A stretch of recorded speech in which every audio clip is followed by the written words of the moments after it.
Vamos voltar aqui, gente? Bem, essa capa da The Economist, ela é a mais influente revista de economia do mundo. O que ela pauta aí como tendência é seguido por vários... E ela fez essa capa muito interessante sobre a história da evolução do homem, né? Pegando aquela imagem ali clássica e colocando a mulher como sendo a cadeia final do processo evolutivo. Por analisar aí apenas os aspectos econômicos do quanto as mulheres estão crescendo no mercado de trabalho. As mulheres estudam mais que os homens, na média, são mais disciplinadas, né? Terminam tendo mais cultura, quem tem mais cultura termina tendo mais dinheiro. No mundo em que quem manda é a força física, o homem impera. No mundo em que quem manda é a inteligência, qualquer um que queira ter inteligência tem espaço. E a gente está indo, principalmente, o que a gente está vendo aí. E aí eu fiz o seguinte, eu peguei capas de revistas para que a gente analise a visão de família, né, da década de 60, 70 para cá. Vamos tentar analisar o que aconteceu nos últimos 30, 40 anos, para a gente ter uma visão de como é que está havendo essas mudanças a partir de imagens. Veja aqui é o início do processo da mulher no mercado de trabalho, que começou no pós-Segunda Guerra Mundial, quando, até para dar conta da ausência dos homens na indústria que estavam na guerra, as mulheres foram para as fábricas, e óbvio, quando os maridos voltaram da guerra, os que voltaram, porque muitos não voltaram, as mulheres gostaram da experiência de trabalhar, de ter seu próprio sustento, de ser mais independente, e não ficaram, assim, muito à vontade para voltar, apenas para as condições de mulheres que ficavam no lar. É uma condição que não vai mudar. Vocês têm vontade de ficar só em casa, ouvindo Ana Maria Braga e fazendo receita? Eu acho que não é uma condição que vai mudar. Então, a mulher gosta de estar trabalhando, ela se sente bem em ganhar o próprio dinheiro, se sente menos presa ou submissa a uma relação que muitas vezes num casamento está totalmente falido e a pessoa não sai por dependência econômica. E é um pior de um cenário, né? Você ficar porque precisa do outro numa condição humilhante. Então, dificilmente, assim, há uma tendência de mudar isso. O que tem que acontecer é que o homem tem que entender que nesse processo ele tem que participar mais das atividades domésticas. Foi feita uma pesquisa interessante, mostrando que os homens que ajudam as mulheres na tarefa doméstica ganham bônus noturno. Vocês entenderam o que eu quis dizer, né? Por quê? Porque acontece muito comumente que os dois saem para trabalhar e quando voltam em casa o homem acha que terminou o dia. E ele senta para ver o jornal. E a mulher continua. E ela acha que não é justo isso, porque antigamente, quando ela era dona de casa, digamos que ele passa o dia trabalhando, eu tenho que continuar aqui nesse processo de organização do lar. Mas uma vez que os dois estão trabalhando, não tem nenhuma justificativa plausível que diga que o homem pode ficar vendo TV enquanto a mulher continua trabalhando em casa. Tem que ter colaboração. O que acontece? O cara não colabora, a mulher fica na cozinha preparando uma coisa e ela começa a se magoar com essa indiferença. E, obviamente, quando ela vai tomar um banho e você vê ela no box tomando banho, que você vai chegando perto, ela faz todo com dor de cabeça. Porque ali já é o resultado de um processo de não participação sua num projeto a dois, que é o lar, que inclui filhos, que dá trabalho, muito trabalho, mas que é muito legal ter. Então, assim, é necessário que no momento em que a mulher sai para o universo que era tipicamente do masculino, que o homem venha para o que era do universo tipicamente feminino e haja uma construção dos dois nesse processo. Ah, mas eu nunca fiz isso. Bom, a lei de progresso é para isso, é para você fazer o que você nunca fez. Minha mãe não me ensinou a fazer isso. Tem maridos que não tiram o prato da mesa, gente. Tem marido que só come quando a mulher faz o prato. Aliás, tem mãe que faz isso com menino, com filho, que é um absurdo. Eu não vou nem comentar isso aí, porque dá até um desgosto, né? Menino de 11 anos, mãe, faz meu prato. Você olha assim e faz, eu não acredito nisso. É um João sem mão. Né? Então, é um processo de educação, de desenvolvimento pessoal que você vai tendo naquele projeto que é o relacionamento afetivo. Então, como salvar um casamento? Você veja que eu estou colocando aí revistas, as mais importantes revistas de dois países que têm culturas semelhantes, né? Que é os Estados Unidos e o Brasil. Então, como salvar um casamento? Ou seja, as pessoas começaram a perceber a vulnerabilidade do casamento e começou-se a fazer vários... Quando a gente vê o tema pautado numa revista popular e não numa revista acadêmica, é porque aquilo já está impressionando a sociedade de uma forma geral. Todo mundo está querendo saber como é que salva um casamento. Inclusive tem um livro que é da filha de Edir Macedo, que ela tem um programa só sobre vida a dois, né? Que não sei como é o nome do livro agora, esqueci o nome, que é um dos mais vendidos. que é justamente sobre vida a dois. Tem um pastor agora que faz um trabalho sobre vida a dois também, que ele faz palestras no Brasil inteiro, também muito bom. O cara tem ele inclusive tem uma fala engraçada assim, que ele acha que ele tem a língua colada, mas ele é muito bom nas preleções que ele faz. Ele focou na questão de vida a dois. A gente tem percebido que em vários lugares, em várias manifestações espirituais, as pessoas estão preocupadas com a dissolução do casamento. E estão investindo para que as pessoas entendam a importância de estar juntos. O quanto é muito mais fácil quando a gente está junto no processo. E aí a gente começou a ver a questão das traições, da infidelidade, porque aí o respeito ao casamento deixou de existir. Digamos que no passado, quando você tinha uma aliança, você meio que criava uma barreira, né? Mas a aliança hoje ela provoca um evento contrário. Quando você tem aliança, parece que provoca o outro a querer estar com você, porque na minha cabeça a aliança é como se fosse um símbolo de qualidade total, produto apto para o consumo, alguém pegou. Aí você quer também. E aí a coisa infantil, você vê aquele casal e você diz, eu queria aquele marido para mim, eu queria aquela esposa para mim. Você não entende que aquele casamento é funcional porque são aquelas duas pessoas. E que se você for lá e tomar para você, a dinâmica é outra. Não vai funcionar necessariamente. Porque a dinâmica é daquele casal. E é muito mais fácil você imaginar que o casamento todo é feliz do que o seu, porque você vê o outro manifestando só o melhor dele. Eu já conversei com várias pessoas que fazem parte de encontros de casais com Cristo, ECC. E tem testemunhos extremamente negativos, como tem testemunhos positivos, mas me impressionam os testemunhos negativos. Do quanto algumas pessoas que se envolvem nesses encontros terminam se separando e casando com outro casal que está no encontro. Porque eles passam a viver muito, eles passam a conviver muito entre eles, e o cara começa a ver a esposa do outro, aí diz, minha mulher não é desse jeito, minha esposa não é carinhosa desse jeito. Aí você começa a trabalhar aquele sentimento de que o outro tem o que você não tem, e aí você sai do seu para pegar o do outro, e não funciona assim. Porque num processo de vida, é muito mais funcional qualquer vida humana quando a gente começa a focar não no que falta, mas no que já tem. É muito infantil você focar no que falta, porque dá para apontar um monte de coisa. Como você pode apontar muita coisa que falta na sua esposa, pode ter certeza que a lista dela é maior em relação ao que falta em você. Eu vejo isso quando, na minha casa é assim, eu gosto muito de filme de ação e de ficção científica, e minha esposa gosta muito de comédia romântica. Eu sei que no caso de vocês é diferente, né? E a gente combinou que fica sempre assim, um filme de ação e um filme de comédia romântica, porque como ela gosta de ficção, a gente assiste junto. Como na minha casa é muito parceria mesmo, ficou combinado um filme de ação e um filme de comédia romântica. Como na minha casa tudo é realmente quem decide são os dois, a gente vê 10 comédias românticas e um filme de ação. E aí, como o filme de comédia romântica é altamente previsível, porque a dinâmica é muito parecida sempre, seja dos vampirinhos lá que eu esqueci até o nome daquela minissérie que teve, Crepúsculo, né? É tudo muito previsível, as musicazinhas e tal. E aí eu começo a observar no cinema o comportamento, porque como eu sou psicólogo, eu fico transformando aqui no laboratório, porque eu já sei, e é horrível, porque o psicólogo, como ele lida com o comportamento humano, eu tenho que me controlar, porque eu consigo dizer até o que o psicopata vai fazer no filme, ela detesta. Aí eu fico calado, aí eu observei no cinema o seguinte, toda vez que tem um filme de comédia romântica, eu ouço as seguintes frases: tá vendo? Tu não faz isso comigo. Tá vendo? Tu não me dá um negócio desse. Tá vendo? Você não fez uma surpresa dessa para mim. Tá vendo? Eu vejo um monte de gente se queixando no filme. E na média, 90% das queixas é da mulher em relação ao marido ou ao namorado. E aí quando você vai para o espiritismo, que você pensa nos romances espíritas, que todo homem vai para o umbral e a esposa vira espírito de luz. Preste atenção, leia direitinho. Eu percebi que a gente tem umas pestes meio ruins mesmo, né? Que a gente tem que estar se aprimorando. Observe, tudo, a mulher vai tudo vem resgatar o marido lá no umbral, né? E a gente lá, chafurdando na lama. Então, as queixas muito das mulheres. Mas o que é uma comédia romântica, gente? É o recorte dos melhores momentos de uma vida a dois.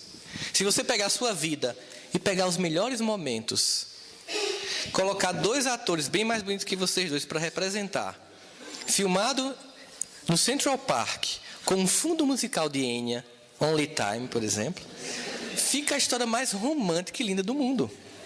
Se você pegar os momentos mais ridículos da sua vida, fica a comédia que ninguém vai querer deixar de assistir. E se você pegar os piores momentos de sua experiência a dois de vida pessoal, vira o drama que nem Maria do Bairro faz chorar tanto. Porque a vida humana tem tudo isso. Tem comicidade, tragédia, ridículo, amor, porque nós somos todo esse conjunto de afetos. Não é essas pessoas equilibradas, hein, gente? Eles da cabeça. Isso é uma pressão que não existe. Não existem essas pessoas que têm respostas para tudo, equilibradas, que sabem se comportar em todas as situações, que sabem sempre o que dizer, que não têm insegurança. Isso é um mito, é uma piada. Não existem pessoas assim. Nós somos pessoas comuns, que vacilamos, que temos medo, que temos ansiedade, que temos receio. Você sabe por que tem esse paninho aqui, que eu vou trocar porque já não está mais dando? Por que tem isso aqui? Já se perguntaram? Porque enquanto eu falo, eu estou altamente tenso. Né? Deve falar tão fácilzinho assim, Haroldo falando, Décio. Não, a gente fica tenso. A gente se preocupa em dizer uma coisa que vai ajudar e não que atrapalhe. Porque de vez em quando a gente diz uma coisa sem sentido. Nossos limites, aí eu começo a suar, o pé começa a suar, começa a dar terra, eu levo choque. Aí eu chego no canto, quando não é sem fio, eu já pego um paninho, um negocinho para... Por quê? Porque você está aqui cumprindo uma tarefa como qualquer outra. É um ser humano que tem fragilidade, deficiência, um casamento, que tem problema, que tem coisa boa, que tem coisa ruim. Ou seja, nós somos pessoas que estamos no mesmo nível de experiência. Não tem deidades aqui, gente. Nós somos humanos. E nós temos nossas fragilidades. Não tem essa coisinha fantástica lá fora, esqueça. O desenvolvimento da gratidão é muito funcional na vida, em tudo, porque você começa a perceber o que o outro tem, o que fez me casar com essa pessoa. Isso continua. Eu descobri outras coisas que eu não gosto? Claro, a pessoa também descobriu de mim. O desafio agora é superar isso. É continuar amando isso. Eu não amo porque você me possibilita isso. Eu amo você apesar de tudo isso. É quando a coisa começa a funcionar no casamento. Não é eu amo por causa disso, é apesar de tudo isso, eu amo você. Eu quero estar com você, vale a pena esse processo. E é nisso que a gente está construindo aqui a experiência de entender um casamento como um desafio constante. E aí nós começamos a ver que da traição e das separações surgiram as vítimas. Não é? Os filhos começaram a ser abandonados. Geralmente, no casamento, depois do casamento, quem abandona o filho? Entendeu porque a gente vai para um umbral? Por isso. Os homens, infelizmente, tem exceções, eles deixam a esposa e os filhos. É muito comum essa cena. Comumente as mães chegam para mim e dizem assim: eu sou a bruxa, porque ele pega no fim de semana para levar para o shopping.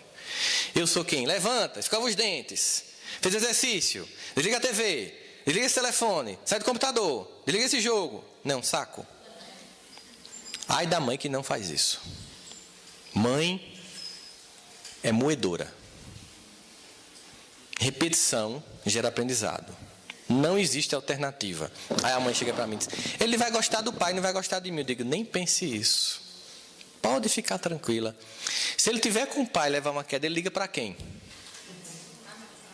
Porque ele liga para quem sabe que ama. Para quem sabe que cuida. Não queiram,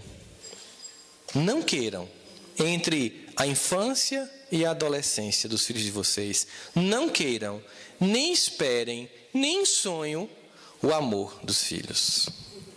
Não é época para amor. Mas não abram mão do respeito dos filhos. Eles não têm que amá-los, mas eles não podem deixar de respeitá-los. Porque só alguém que eu respeito, eu finalmente aprendo a amar. Então não se preocupe em agradar seu filho. Mas se você se separou, não cometa o suicídio afetivo. Que é quando, para se vingar do cônjuge, você joga o filho ou a filha contra o ex ou contra a ex. Fazendo o que ele tinha que fazer, uma escolha trágica. Escolher entre duas pessoas que são importantes para ele, cujo relacionamento, a culpa não é dele, cujas escolhas não foi a criança que fez e que agora tem que pagar o preço de escolher entre um pai e uma mãe. que tem que ir no final de semana ir com o pai e chegar contando que foi todo ruim para a mãe não ficar chateada. Queira que ele goste do pai. Não fale mal da criatura. Não precisa fazer propaganda de produto ruim. Ele mesmo faz propaganda dele. Não fale mal do marido. Não faça isso. Eu vou contar para vocês uma história muito interessante que aconteceu. Minha mãe, quando teve meu irmão mais velho, ela recebeu em casa uma babá, né, na época, década de 60, que estava grávida, tinha vindo do sertão da Paraíba, naquela época, imagina, década de 60, uma jovem grávida, trabalhava numa casa, o filho da família engravidou ela foi expulsa, os pais não quiseram, minha mãe acolheu, e ela com muito ressentimento dessa história toda, teve um filho, né, e minha mãe dizia, olha, nunca fale mal desse marido para seu filho, porque é o pai dele. Mas como é que eu não vou falar essa peste miserável que acabou com minha vida? Parará. Entenda, ele vai precisar de um modelo de pai. E se você disser que ele não presta, ele vai ter isso como modelo de homem. E o que é que eu faço? Crie um pai ideal na sua cabeça, reproduz essa história até o final da vida. E conta a mesma coisa para o seu filho. Não deixe ninguém da família contar o contrário. Aí ela pensou, aí criou que o pai era um advogado, um homem bom e justo, morreu de um acidente de carro. E criou esse menino. Criou esse menino, aquela cor todinha. Toda vez que me perguntava, mas seu pai era um advogado, homem bom. E ela pensando, aquele peste miserável, nojento. Homem bom, decente e tal, educou você, mas ele morreu e tal, não sei o quê. E aí, passaram-se os anos. A gente está em São Paulo, encontramos essa senhora num shopping, com uma bolsa Prada, que não era da 25 de março.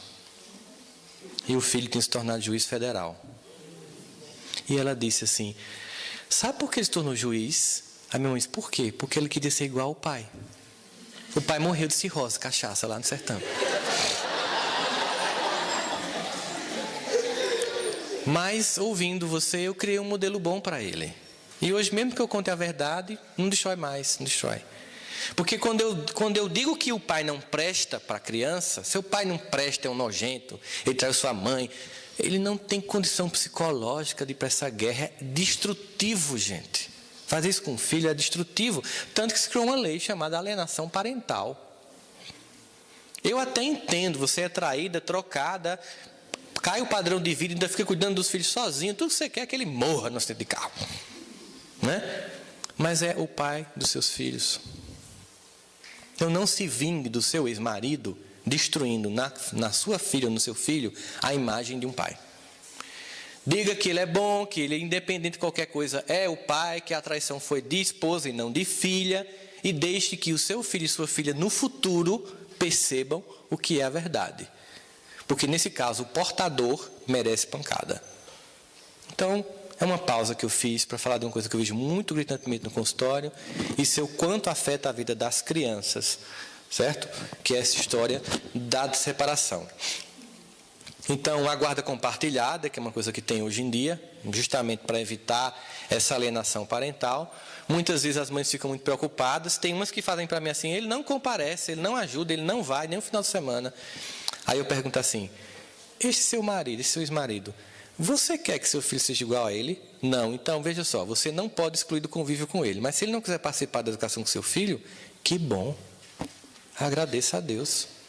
Porque ele vai ser um modelo negativo para o seu filho. O cara bebe, rapariga. Você quer que ele fique levando seu filho toda uma semana para curtir esse processo? Não. Então agradeça a Deus. É mesmo, não pensei por esse lado. Então você está com uma carga maior, mas vai ser recompensado no futuro com certeza. Aí as mulheres começam a se destacar. No mundo dos negócios, em toda a expectativa. Elas começam a ganhar bem, isso pesa muito, né? Os homens, se sentindo incapazes de lidar com isso, muitas vezes tentam destruir, porque eles não têm capacidade de lidar com a mulher forte. A gente vai discutir isso muito mais detidamente. Temos a sociedade dos sozinhos, né? Quando eu vou para São Paulo, eu gosto de ficar ali na região da Paulista, nos hotéis ali, e de manhãzinho, quando eu saio para caminhar, eu vejo quanto saem pessoas sozinhas com cachorro. Um monte de gente com padrão de vida alto, mas que são incapazes de conviver com outra pessoa. Ficam solitárias com um cachorro, né? Que morre cedo, você troca e não diz que não vai com sua cara. Então, você bate e ele volta. E pessoas não são assim. Então, as pessoas preferem viver com cachorros do que com seres humanos, porque é um convívio mais fácil. Mas, gente, a solidão é destrutiva para o ego humano, para a personalidade. Tem um poeta, um músico pernambucano, não sei se vocês conhecem, Alceu Valença. Diz assim: a solidão é fogo, a solidão devora. É a amiga das horas, prima, irmã do tempo, e faz nossos relógios caminharem lento, causando descompasso no meu coração. Solidão tem um peso impressionante. A vida a dois é um desafio? É. A solidão é uma tragédia. Ou quando o cara troca a esposa por uma 20 anos mais nova. Eita, que sofrimento. Menina, é uma coisa incrível. Assim, é uma questão de 5 anos para ele pagar tudo de ruim que ele fez na vida. Porque ela vai fazer tudo que a esposa não fez. E essa criatura ainda recebe de volta. Depois da tragédia, mas muitas para se vingar. Agora sou eu. Não é? Então, o tempo. Você pega um homem da minha idade, 42 anos, aí vai casar com uma menina de 20. Tem o mesmo pique? Nem sexual, nem de sair para balada, não tem. Entendeu? Aí aqueles compassos, começa a ficar inseguro. Cabelinho branco, ficando careca, né? Os carinha todo malhadinho, ela olhando. É uma tragédia sem fim. Aquela coisa da natureza e os seus tempos. Não que qualquer casamento com grande diferença de idade tenham que dar errado. Não estou dizendo isso. De jeito nenhum. Mas que há uma tendência clara, porque quanto mais há diferença, mais tensão é provocada na relação, né? Obviamente. Nós temos aí a separação, a infidelidade sempre no plano muito natural das coisas. As pessoas começam a achar natural isso, né? As músicas decantam isso. Nas novelas isso é muito natural. Nas novelas se urde uma trama da seguinte forma: a esposa é chata, consumista, antipática e ineficiente. A amante é doce, boa e venturosa. De forma que você está vendo a novela torcendo pela amante. Já pensou nisso? Deixa essa bruxa, criatura. Vê essa mulher que te ama, tão boa. Mas você não queria isso para a sua vida.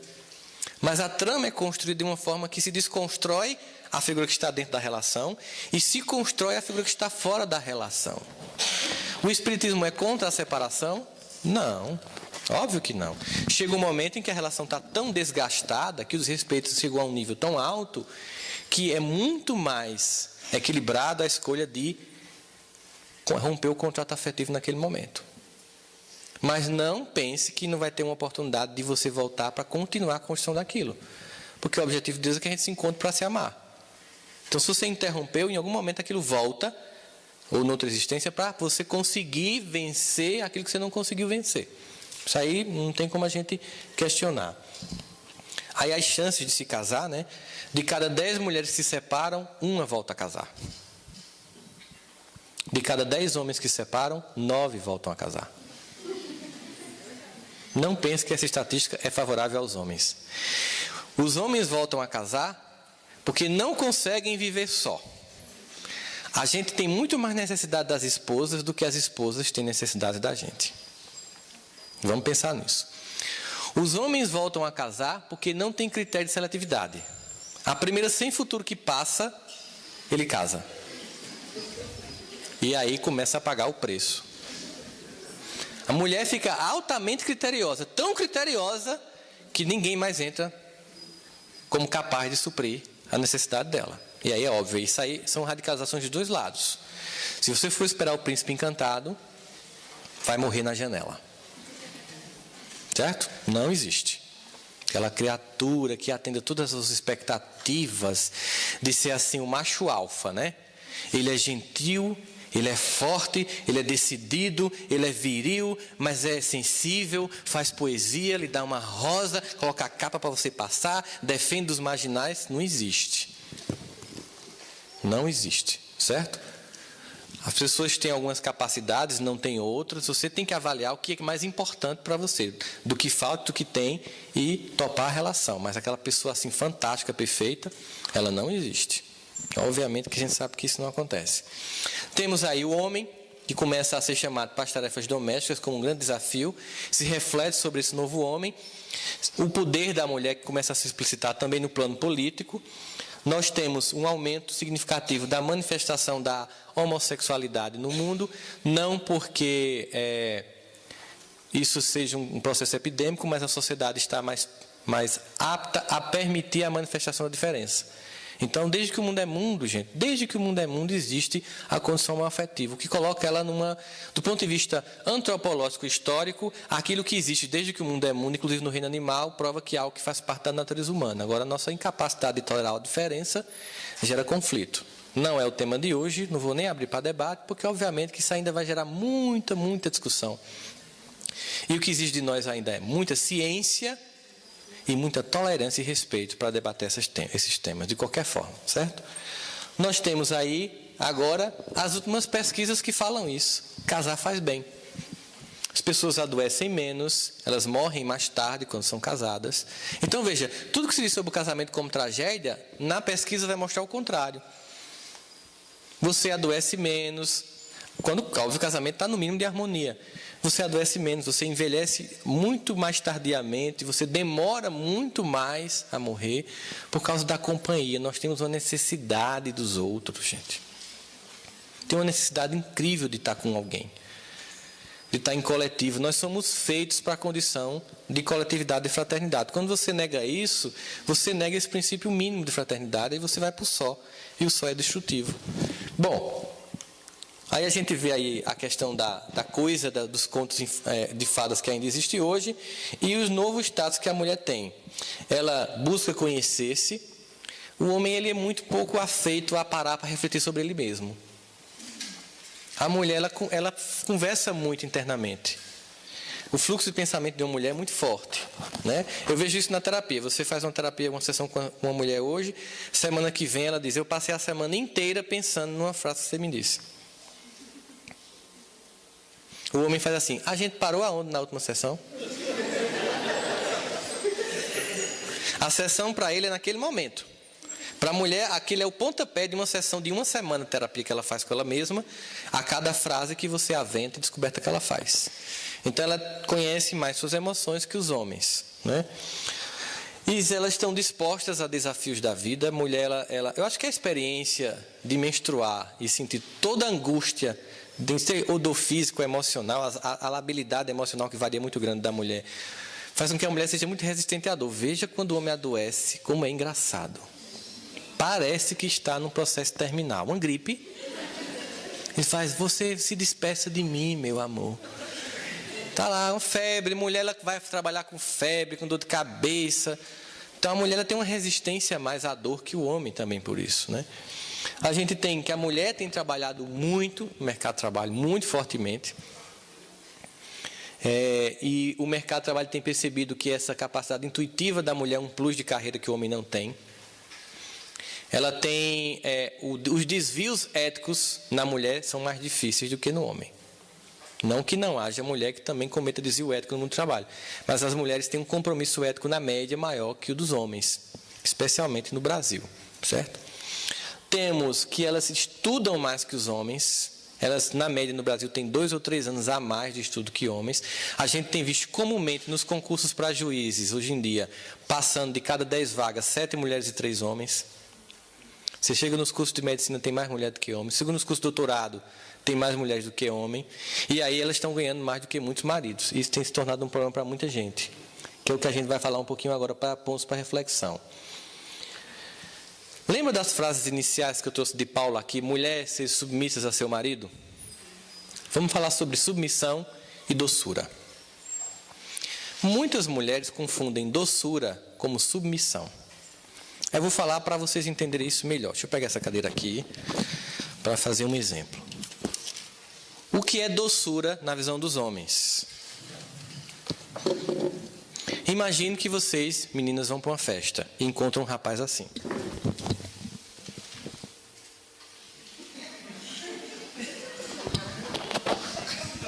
Vocês se interessam? Por que não se interessam? Inseguro, o que mais? Carente, o que mais? Imaturo, o que mais? Sem o quê? Sem atitude? Bobo. Eu já estou aqui morrendo, meu ego está indo. Que mais? Que mais que essa imagem que eu fiz aqui passa para você? Ele está pedindo para ser protegido e não para proteger você, não é isso? Então, o que é que ele não está passando? Aí você chega lá, tem um cara bem assim, né? Você vai passando e fala, esse eu te pego, danado. Você finge que não gosta, porque foi grosseiro, mas o cara mostrou o quê? Atitude, mostrou potência, mostrou o quê? A palavra que define isso no homem, virilidade. Entenderam?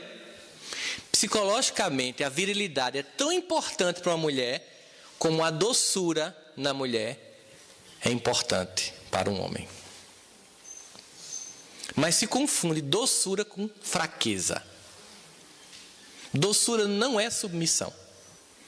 A doçura na mulher é atraente. Ninguém gosta de chegar e ter uma mulher assim. E aí? Eu fui para uma reunião, sério. Eu cheguei, a mulher sentou e fez. E aí, decidiram o que já? Eu fiz e ela vai cuspir de lado, quer ver?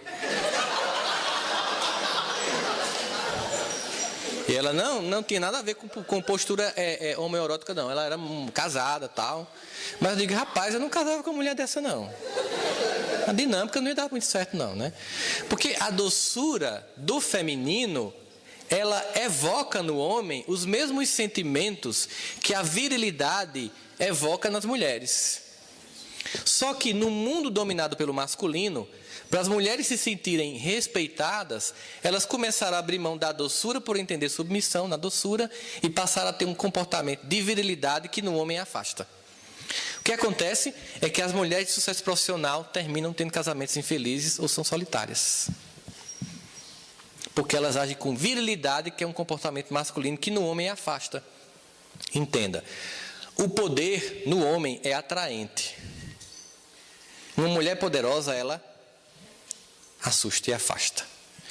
E há como você conseguir transitar pelas duas possibilidades? O seu profissionalismo não vai lhe dar uma posição não precisa lhe dar uma posição de perda da feminilidade, da doçura que atrai no homem. Você veja, fizeram uma pesquisa sobre moda, sobre cores de batom e sobre cores de esmalte. As mulheres pintam um jardim. Já viram gente que pinta jardim aqui na unha? Elas pintam de cinza, de verde, coisas assim trambólicas, batom azul, verde. Os homens simplesmente acham horrível. Os homens, eles só gostam de esmalte e batom que varia entre vermelho e mais, um tom mais forte, rosa, ou de vermelho para roxo.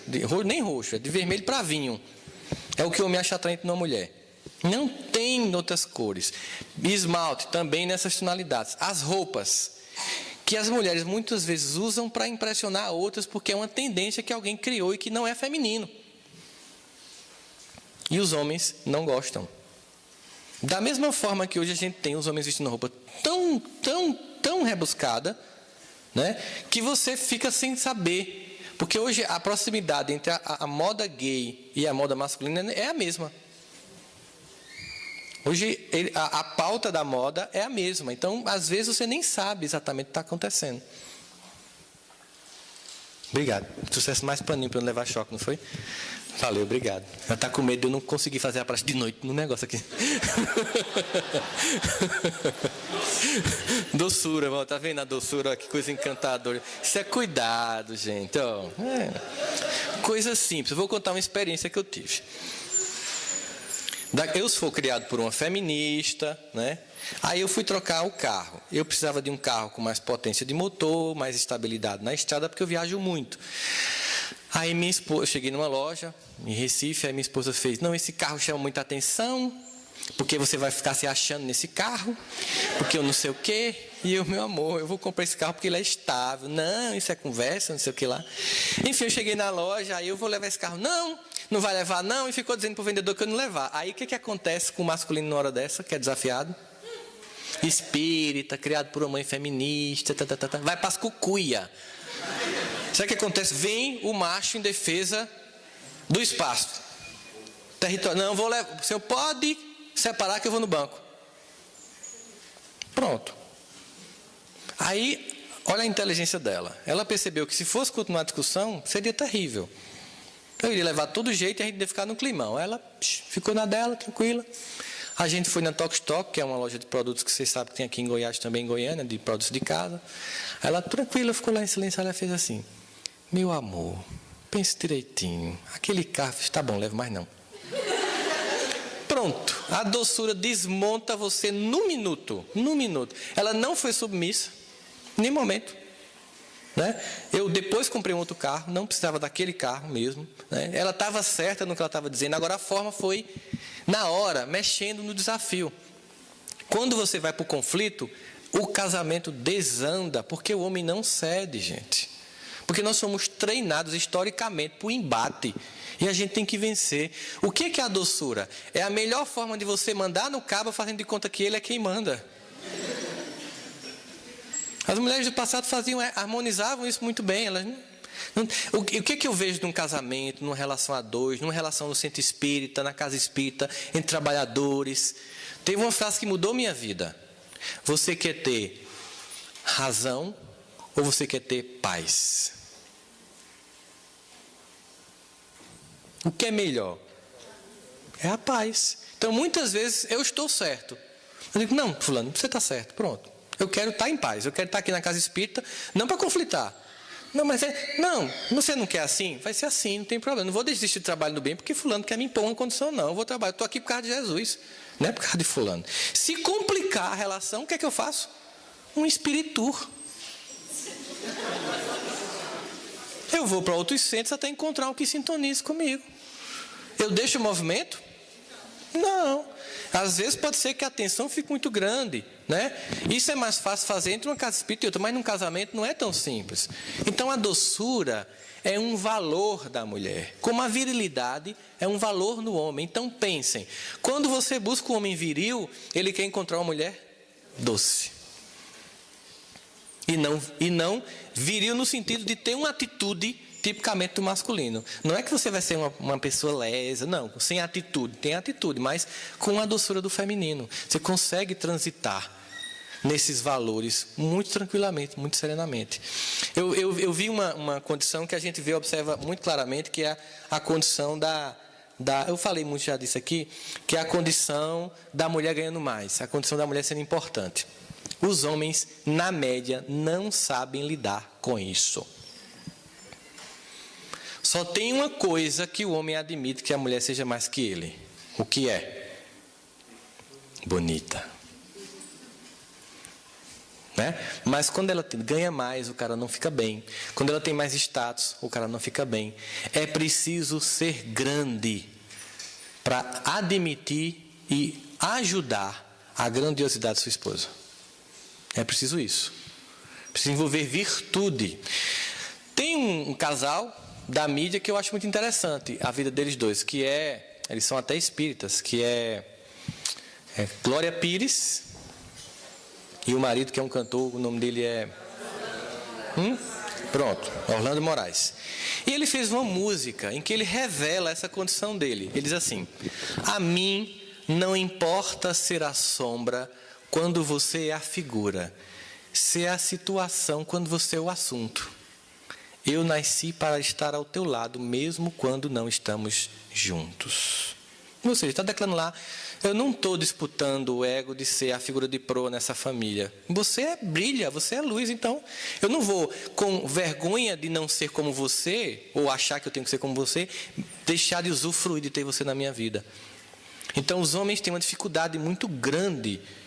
E é uma coisa que veio para ficar. Mulheres que têm mais status, que ocupam mais posição de importância, que ganham mais do que você. Você vai sair de casamento? Por causa disso, não sabe gerenciar o casamento? Às vezes também o que acontece é que, muitas vezes, o problema é a mulher que não sabe gerenciar isso. Eu vou dar um exemplo. Vocês já sentiram vergonha por outra pessoa? Não é horrível? Uma pessoa está passando por um vexame e você que fica com vergonha. Eu estava com 5 casais de amigos num resort lá perto de Campina Grande, num feriadão. E um casal de amigo nosso que a esposa ganha 15 vezes o que o marido ganha. E aí eles tinham feito uma casa, tal, eu fui visitar a casa tinha um mezanino, um ambiente de sala para 3 salas, aí tinha um mezanino, em cima tinha um home theater, uma mini academia e uma biblioteca. Uma cozinha enorme, eu fiquei imaginando os quartos. Quando eu entrei nos quartos, nem closet tinha. E aí eu detesto quando as pessoas me perguntam o que é que eu acho. Porque quando a pessoa pergunta, você é obrigado a dizer, né? O que é que tu achou da minha casa? Se tu fizesse a casa para os outros. Como assim? As partes em que você passa menos tempo são enormes. E a parte que você passa mais tempo é pequena. Você tem uma casa que nem close tem. Então você fez uma casa para as visitas, não para você. Ele fez, tu, hein? Você perguntou, cara. Eu não pergunte, não. Sabe como eu sou? Aí pronto, essa casa quem construiu foi a esposa, porque ele não tinha dinheiro, né? Aí a gente estava na piscina. Aí ela fez uma pergunta assim, no meio de um bate-papo, ela fez, amor, tu me ama? Nunca faço uma pergunta dessa, gente, na frente dos outros. Aí ele demorou, porque quando demora, a gente já disse, né? Demorou a responder. Aí que envergonhado, claro, meu amor, que eu lhe amo, mas também depois daquele carrão que eu te dei. Sentiram vergonha por ele? Só de imaginar a cena. Sabe o que aconteceu, gente? Estávamos todos em pé na piscina. Se não houvesse nada sincronizado, a gente tinha inventado no dia. Porque todo mundo fez... Na mesma hora. Ficou os dois lá. Ia rolar uma pizza à noite, mas ninguém queria ver a cara dele. Todo mundo estava com dor de cabeça. Não, a gente amanhã, porque a gente queria passar o dia sem ver aquilo. Então você vai humilhar o outro nessa condição? Mostrar que você tem poder? Não. A vida lhe deu uma condição de ganhar mais que o outro. Você quer a relação continuar? Vamos lá transitar. É muito mais difícil para um homem, por exemplo. Sua esposa tem um carro de 150, 200 mil reais e você tem um carro popular. Não é uma coisa que um homem consiga lidar bem, não. Mulher consegue lidar bem. Em média, o homem não torce a favor do sucesso da esposa. Infelizmente. Mas a esposa torce, vibra e se empenha pelo sucesso do marido. Ela sente o sucesso do esposo como sendo o sucesso da família. O homem sente o sucesso da mulher como sendo um desafio ao macho. Isso é infantilidade. É infantilidade, que a gente tem que rever. É fácil? Não, não é fácil lidar com isso, não é fácil. Porque nós vemos aí mais de 2000 anos de história humana, judaico-cristã, branco-ocidental, em que o homem é a figura de proa. E isso está mudando. Para trabalhar nossos espíritos, porque isso exige um quê de nós? Humildade. Capacidade de suportar o sucesso do outro. Porque, gente, as pessoas, elas lhe dão maior apoio quando você está por baixo. O povo acha que a gente conhece amigo quando está pobre. Não, você está pobre, todo mundo gosta de você. Todo mundo lhe ajuda, faz campanha do quilo para levar na sua casa, lhe chama para o sopão. Faça uma experiência. Você pode observar, você liga para uma pessoa, e aí, fulano? Ah, rapaz, está tão ruim o casamento, não sei o que, ela lhe escuta, mal carinho, ela diz, vamos fazer uma prece, vamos marcar um evangelho na sua casa, eu vou colocar seu nome na mediúnica do centro, tudo em Indianápolis, para ver o que está acontecendo, né? Observa isso. Aí imagine que alguém liga para você e pergunta, e aí, como é que você está? Paz, eu estou numa felicidade, estou ganhando bem, o casamento está feliz, os meninos uma maravilha. Você vai ouvir uma coisa bem bovina.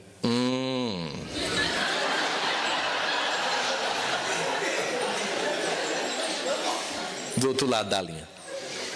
Ah, tá.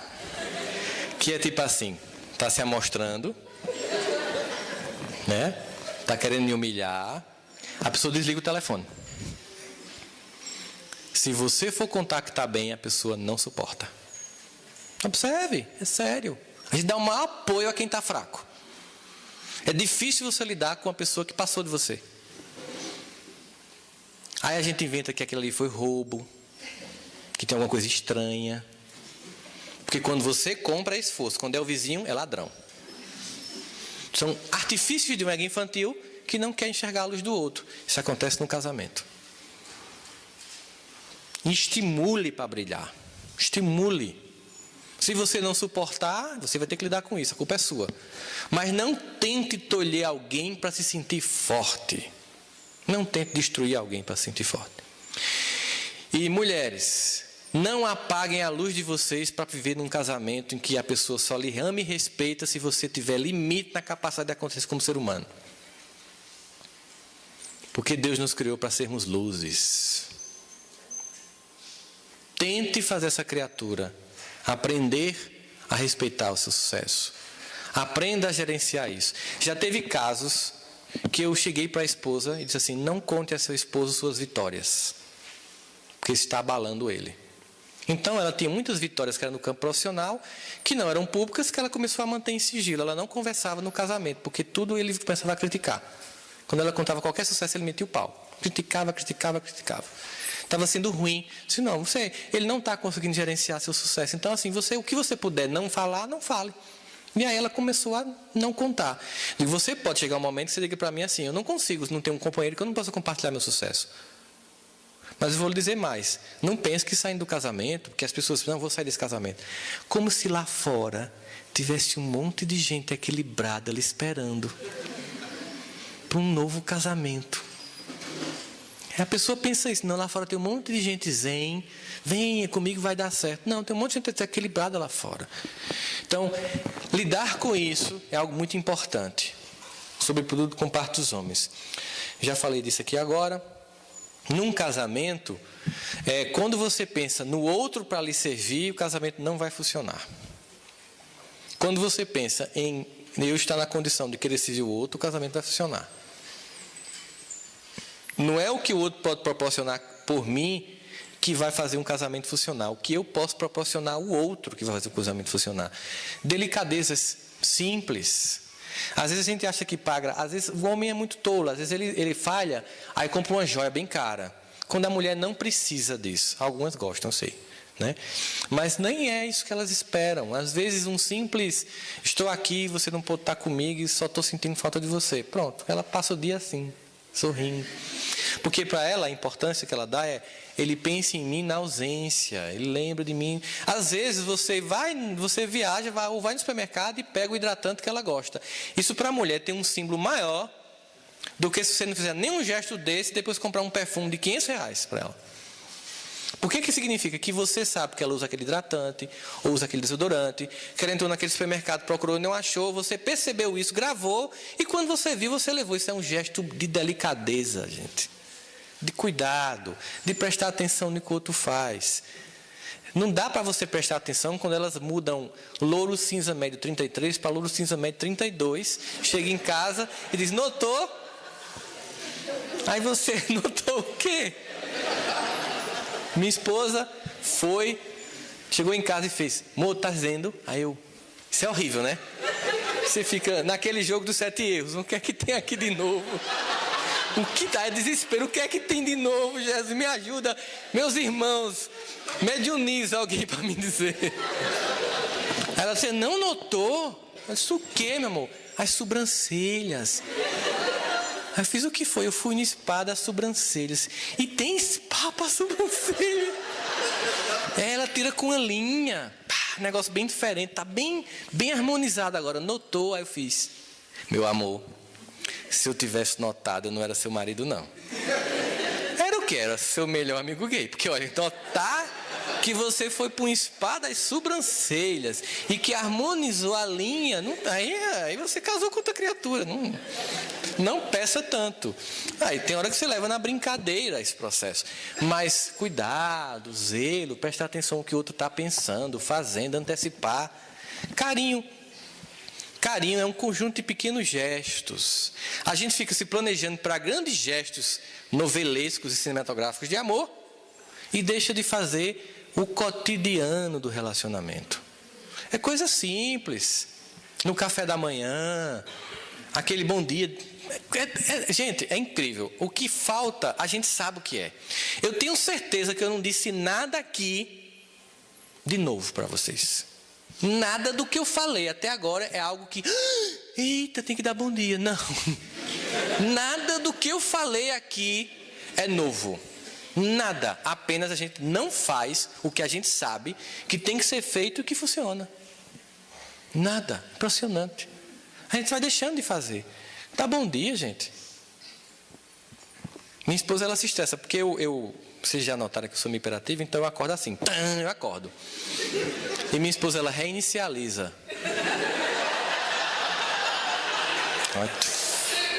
Abre um olho, abre outro. Isso é um processo que dura meia hora a 45 minutos, eu já calculei. Quando a gente viaja, eu sempre tomo o café da manhã 5 para as 10. Porque quando está fechando o café, o ovo já está ruim, não sei o quê, porque ela consegue acordar nesse momento, um processo de reinicialização. Depois eu percebi que é o relógio biológico dela, é o jeito dela, ela não faz para me provocar, é o jeito dela.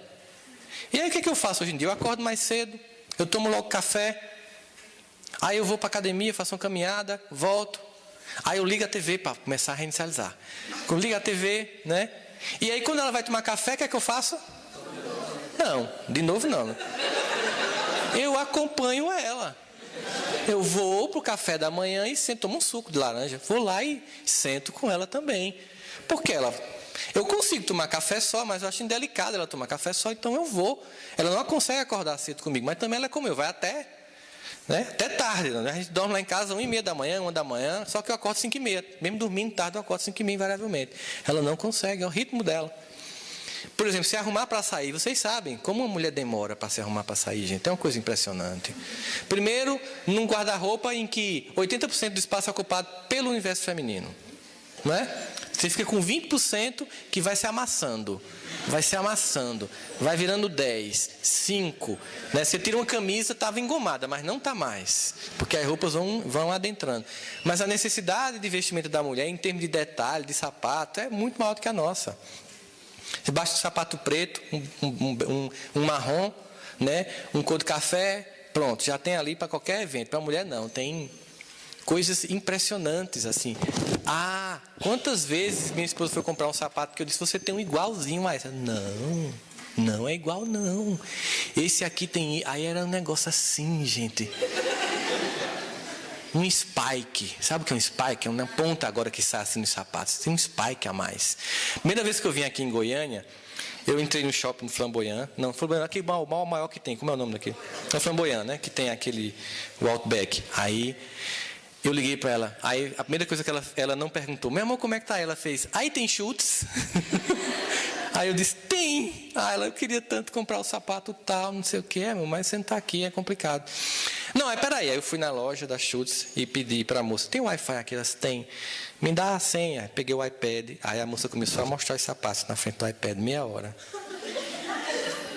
Eu filmava e tal. Aí levei um sapato. Quando eu fui pagar, as 3 vendedoras fez, você tem um irmão?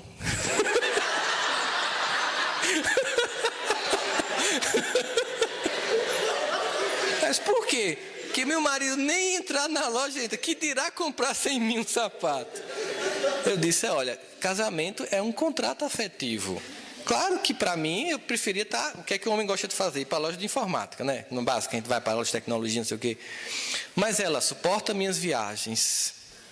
Estou aqui, vou chegar em Campinas segunda-feira. Vou pegar um voo amanhã em Goiânia e o voo só pousa em Campina Grande 1h30 da manhã no aeroporto, se não estiver chovendo. Se não vou para Recife, vou estar em Campinas, chego meio-dia.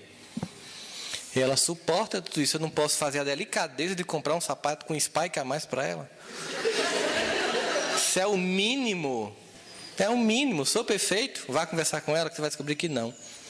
Tem defeitos, normal. Casamento é isso. Mas sempre uma construção. Ter harmonização dos desafios que a gente vai fazendo para construir. O mito da alma gêmea eu já falei. O mito do homem bom. Importante.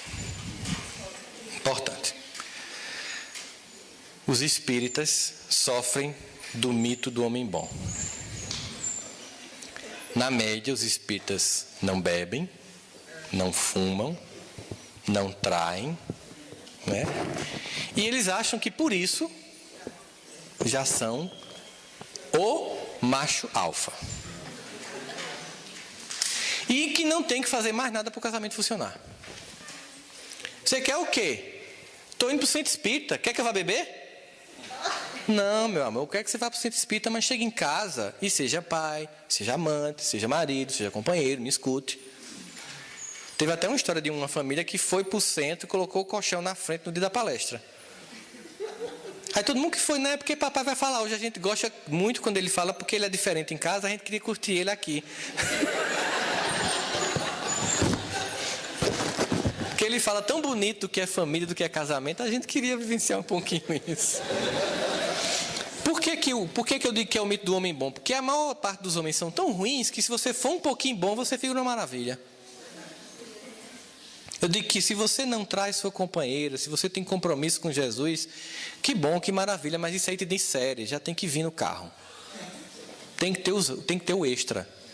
Tem que escutar, tem que ouvir, tem que cuidar, tem que zelar, tem que fazer carinho, tem que fazer massagem, cafuné, tudo. É para fazer, só porque você é espírita, e não, porque os amigos, as amigas, o marido trai, o marido bebe, aí ela acha que só porque o marido é espírita já é uma grande virtude. Não, falta mais. E acontece muitas vezes, junto com isso aqui, depois eu volto para isso, que é deixar o companheiro à deriva. Tem gente que se enche de atividade no movimento espírita e falta em casa. Óbvio que em algum momento da vida você pode estar com mais atividades. É óbvio. Mas não é o tempo todo. Você tem um lar para cuidar, tem um casamento para cuidar. Então as pessoas fogem, o casamento não está dando certo, elas fogem à atividade. Não, eu estou fazendo sopão, eu estou fazendo WESD, eu estou fazendo livro dos estudos do Espiritismo, eu estou fazendo o NEP, eu estou indo para a mediúnica, eu faço parte da vibração, eu ajudo nos eventos para Jesus ajudar meu casamento. Não, minha filha, no casamento é diferente, não é com Jesus, é com você. Você tem que fazer sua parte em casa. Para o casamento se salvar, não é rezando no centro espírita, não.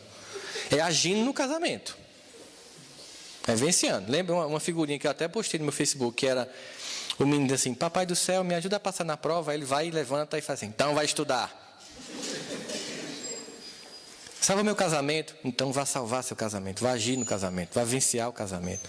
Não deixe o outro vulnerável, solitário, sem participar. Esteja junto. E aí a gente volta para essa questão da vida sexual, que as pessoas, elas não estão entendendo a importância da vida sexual. É uma coisa importante, gente. A sexualidade da gratificação, da sensação de cumplicidade. Não é para ser uma Olimpíada, não é para ser comparando com os outros. Cada casal tem sua dinâmica. Não é para você impor aos outros as suas formas de gosto de fazer sexo. É para que seja confortável para ambos. Deixar de fantasia, de achar que tem que fazer variações, usar roupas de bombeiro, essas coisas besta infantil. Porque um dia você usa a roupa do bombeiro, outro dia ela vai querer o bombeiro dentro da roupa. Então, para que essas coisas, tá? Assim, eu tenho que ver um filme pornô. Tá ruim o negócio, né? Não faz isso. Agora, se cuida. As pessoas começam a se descuidar e ainda querem que o outro sinta desejo. Uma vez chegou para mim uma mulher bem assim, irritada, que o marido não a procurava mais. Essa frase é muito interessante, não me procura mais. Aí eu fiz, ela só vai vir uma sessão, essa mulher não volta mais, que eu vou fazer terapia do choque com ela. Eu fiz, a senhora quando toma banho tira a roupa? Ela, que pergunta estranha. Eu disse, mas psicólogo é assim, faz perguntas estranhas. Me responda, a senhora tira a roupa? Tiro. Tem espelho no banheiro? Tem. Quando a senhora se olha, a senhora sente atração pelo seu corpo? Ela ficou chocada. Porque eu quero lhe dizer o seguinte, que quando a gente vai ter uma vida sexual com alguém, a gente tem que gostar do que a gente olha em nós mesmos. Você tem que olhar e lhe agradar. Porque aí você quer que seu marido vá ter uma relação com a senhora está muito acima do peso, a senhora tem pelos no rosto, a senhora tem mancha na pele, isso é uma mulher com dinheiro. A senhora não faz um escovinho, pelo amor de Deus, chapinha foi inventada faz tempo. A senhora não pinta uma unha e quer que o marido procure, ele lhe perdeu e não acha mais nunca. Que é isso, minha senhora? A senhora está querendo o quê? Ele vai para o sacrifício? Não existe. O desejo exige investimento. Eu não posso viver em função do corpo, mas eu não posso abandonar o corpo, porque se não fosse para ter uma experiência corporal, você não estava encarnado. Se cuide pelo outro. Cara, tem gente que corta os dedos na frente da esposa, do pé, lá no sofá. Que coisa romântica é essa, gente? Ah, porque casou, pode soltar pum junto. Vamos. Olha aqui, não. Pum é uma coisa íntima. É uma coisa só sua. Não é para ser compartilhado. Eu comprei uma casa de um casal que iam para outra casa. Aí quando eu cheguei lá, tinha do lado do vaso sanitário uma cadeira dessa. Juro para vocês, vou contar. Já imaginou a cena, né? Não, eu imaginei, mas não acreditei. Disse, rapaz, essa cadeira aqui, não é porque a gente gosta muito de conversar quando está fazendo cocô um com o outro. Eu fiz, Jesus. Isso transcendeu o princípio da intimidade do casal. Não rola. Número 2, número 1 ainda vai. Você está tomando banho, entra para fazer xixi, ainda eu acho suportável. Mas o número 2, gente, imagina, naqueles dias que o negócio não está muito bom. Pois é, não trabalhou, gente. Cara, isso não existe. Então, assim, você tem que preservar. Aí, ó, observa. Vai dormir com roupa rasgada, camisa de político, um monte de creme verde. Quando se separa, o que é que a pessoa faz? Vai para a academia, compra um monte de lingerie nova. Observa, tudo que não fez para que o casamento continuasse, a pessoa faz quando o casamento acaba. É incrível isso. Todo mundo que se separa perde peso. Já percebeu? Muda de cabelo, se cuida, vai para a academia, se preocupa com a barriga, não sei o quê. Por que não fez isso dentro, danado? Deixou, relaxou, assim. Bunda de pizza, a pessoa fica no sofá, vendo TV, aquela coisa vai se desencanar. Poxa, não dá. É preciso que você seja uma pessoa que cuida do seu corpo físico, porque ele é um dos dons que você recebe a cada encarnação. E quando a gente fala de saúde, não é só no plano estético. É que muitas pessoas cometem suicídio lento. André Luiz chegou lá cometendo suicídio lento. Então significa dizer que eu lembro, sabe o que eu fazia antigamente? Final de semana, eu comprava 1 litro de Coca-Cola, um chocolate de tablete, uma pipoca de micro-ondas e um pacote de biscoito recheado. E ia ver filme de noite no sábado. Quando eu comecei a ver as fotos que eu estavam tirando de mim, vixe, que coisa horrível. Não rola. Eu estou desrespeitando meu organismo. Não tem sentido. Depois dos 40, a gente começa a comer ração, gente. Já perceberam? É tudo sem gosto. Porque depois dos 40 eu descobri uma coisa incrível. Tudo entra e nada sai. É uma tragédia. Então, se tudo entra e nada sai, eu tenho que diminuir o que entra. Então, tem que se cuidar. Tem que estar bem, tem que estar disposto. É um processo em que eu mostro respeito por mim, eu mostro cuidado por mim, eu gosto de mim e provoco esse gostar no outro. Então tem que se repensar isso aí muito claramente. E eu gostaria de encerrar falando sobre a importância para que um casamento, para que uma vida a dois funcione, para que uma família funcione, para que tudo, enfim, funcione, que nós tenhamos na vida do casal e da família um espaço para que a espiritualidade reine como importância. Observe a efusividade como nós nos reunimos e todos os preparativos para um jogo do Brasil. Observe. Observe se o culto no Evangelho chega a 10% da preparação para uma festa. Chega? Vamos ser sinceros? Não chega. Às vezes, meu Deus, é hora do Evangelho. Obrigação. Você vai receber, né? Espírito de luz. Faça assim, crie a imagem. Pronto. A gente tem uma criatura que muita gente ama, como Haroldo Dutra. Imagine que ele vai para a sua casa fazer o evangelho com você. Haroldo vem. O que é que você faria? Preparei um lanche, não era um lanche para ele e tal, né? Ficaria contando as horas para ele chegar. Gente, é exatamente esses espíritos que chegam na nossa casa.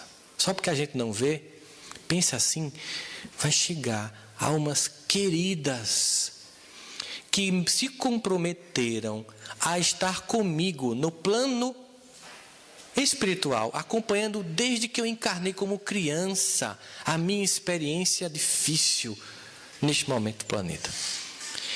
E eu os recebo na minha casa para me inspirar, para me instruir, para abrir uma página de mensagens do Evangelho.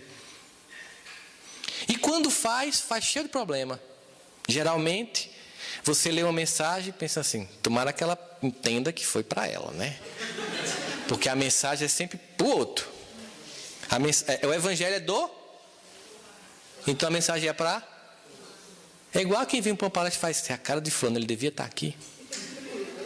Quem está aqui, está aqui. Não é a cara da gente.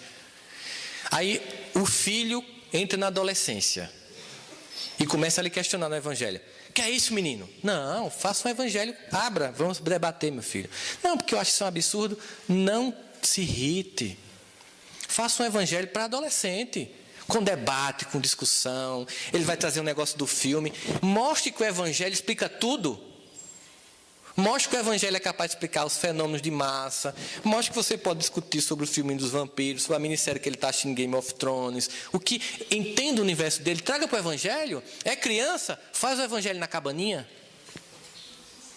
Ele tem que gostar do Evangelho, gente. O Evangelho é uma coisa gostosa. Eu tenho que transformar o Evangelho não num rito pesado, obrigatório, mas num momento de encontro familiar, onde talvez nos poucos momentos as pessoas saiam do Instagram e do WhatsApp. Porque todo mundo agora é zumbi. Um monte de gente sentada, postando às vezes para o outro que está na frente, assim. Vê esse vídeo, né? Então, a gente está num momento assim, de desconexão, o Evangelho conecta. Por que as pessoas não acreditam muito no Evangelho? Já parou para perguntar isso? O que acontece? A pessoa chega no centro espírita, aí dá o nome dela, Rosana, o que é meu nome? Está dando problema na minha casa e tal. Aí Rosana vai, leva para a mediúnica, que não sei o que, não sei o que, não sei o que. Aí os irmãos peçam para ela fazer mais Evangelho. A pessoa vem para o retorno no centro, né? Ela quer uma coisa mágica. Aí se diz, os irmãos estão pedindo para você fazer mais Evangelho no lar. Oxe, só isso. Como só isso? O Evangelho. É porque não tem sido feito. Quando eu falo do Evangelho, não é aquele momento apenas, daquele dia que você marca para ler o Evangelho. Não. É a prática cotidiana do Evangelho de Jesus na sua vida. É por isso que sua vida está desse jeito. As pessoas querem que os espíritos tenham uma receitinha de bolo para resolver o problema. A prece, ela tem uma funcionalidade. O que é o Evangelho? O que eu faço no Evangelho? Eu entro em contato com o self. Às vezes eu estou com um problema com o marido, ou com o filho, e eu começo a fazer prece. Por quê? Porque meu ego com ele está em desarmonia. Mas o meu eu eterno com o dele é fraterno, foi criado por Deus. Eu vou conversar com a alma, em prece. Se desarma, meu esposo. A gente vem a esse tempo todinho, às 45 segundos do tempo, vai sair do jogo. Que é isso? Vamos até o fim. Eu vou começar a tentar deixar de olhar tudo que eu acho que você não tem feito por mim, e eu vou fazer o que eu acho que eu preciso fazer. Porque fica um jogo de você não faz isso, isso, isso, outro você também não faz isso, isso e isso. E você se desarma. No Evangelho você provoca a abertura espiritual para esse momento. O Evangelho com criança tem que ser feito como criança gosta. Um Evangelho com desenho, com brincadeira. Está pensando que aquilo é um ritual sagrado dentro de um templo que você não pode sentar no chão, fazer uma cabaninha, botar uma velinha e fazer um Evangelho diferente? Cantar uma musicazinha de evangelização infantil? É possível uma criança gostar do Evangelho, todo mundo sentado numa mesa com um copo e um negócio com água? Todo mundo sério? É possível, gente, isso agradar uma criança, um adolescente, que começa a questionar e você, não, está escrito aqui, é o quê? Virou dogma? Doutrina espírita é debate. É para você discordar mesmo, é bem-vindo. Pensar diferente, ele vai dizer, não, isso é assim não. Aí você se choca com seu filho, aí o que ele faz? Incrível a quantidade de espírita que os filhos não frequentam a casa espírita. Por que será? Quem está falhando? Seu filho não vai à casa espírita, você não tornou doutrina espírita algo interessante para ele. Torne. Na adolescência, ele vai debater, ele vai lhe questionar, deixa ele questionar, discuta junto. Nem precisa chegar a um acordo a cada evangelho. Pode continuar em aberto o debate. Vamos fazer o seguinte, meu filho, eu vou estudar mais, você também vai estudar mais, porque esse livro aqui, ele é fruto de toda uma herança histórica, de toda uma herança espiritual, que vem de muito tempo, e certamente tem coisa que a gente não conhece aqui. Vamos tentar estudar juntos depois. A gente volta a tocar nesse tema. Não obrigue ele a pensar como você. E termina mudando de religião, só para lhe provocar.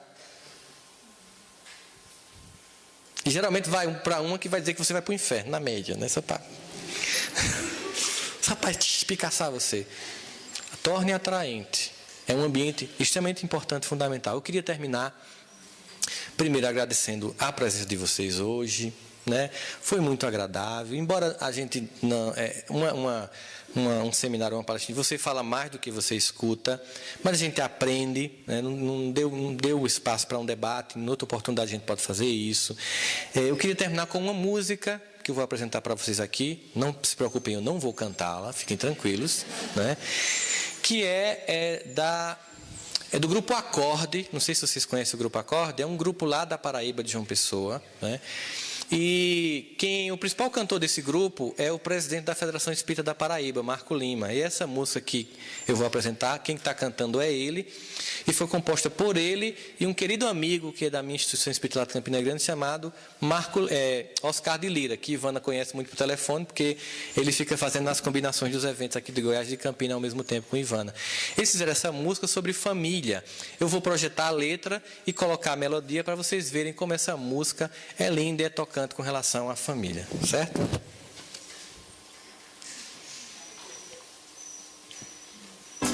Bom é você abraçar.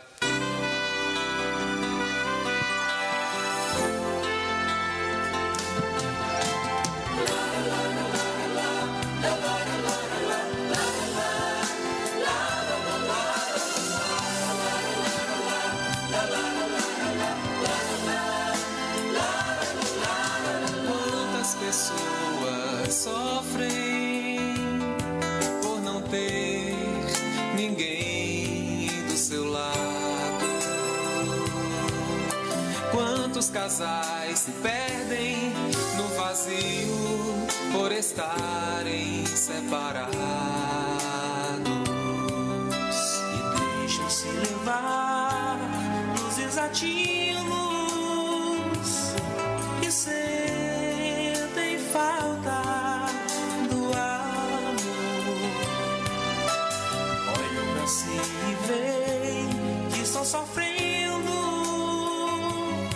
não sabem como suportar a dor. Bom é você abraçar seus familiares no aconchego amigo. Bom é você chegar no lar contente, do sorriso fazer um abrigo. Ame sua família, mesmo que nela exista alguém que lhe magoou. Aproveite um momento de esclarecimento, no futuro se colhe o que semeou. É hora de apertar os laços da família com amor, ligando todos felizes da mesma união, no pulsar de um só coração. É hora de apertar os laços da família com amor, ligando todos felizes da mesma união, no pulsar de um só coração.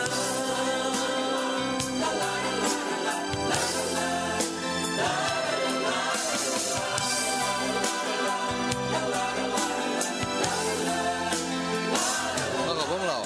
Bom é você abraçar seus familiares no aconchego, amigo. Bom é você chegar no lar contente, do sorriso fazer um abrigo. Ame sua família, mesmo que nela exista alguém que lhe magoou. Aproveite o momento de esclarecimento, no futuro se colhe o que semeou. É hora de apertar os laços da família com amor, vivendo todos felizes na mesma união, no pulsar de um só coração. É hora de apertar os laços da família com amor, ligando todos felizes na mesma união, no pulsar de um só coração. Sejam felizes, lutem por isso, depende de vocês. Muita paz, muito obrigado, valeu.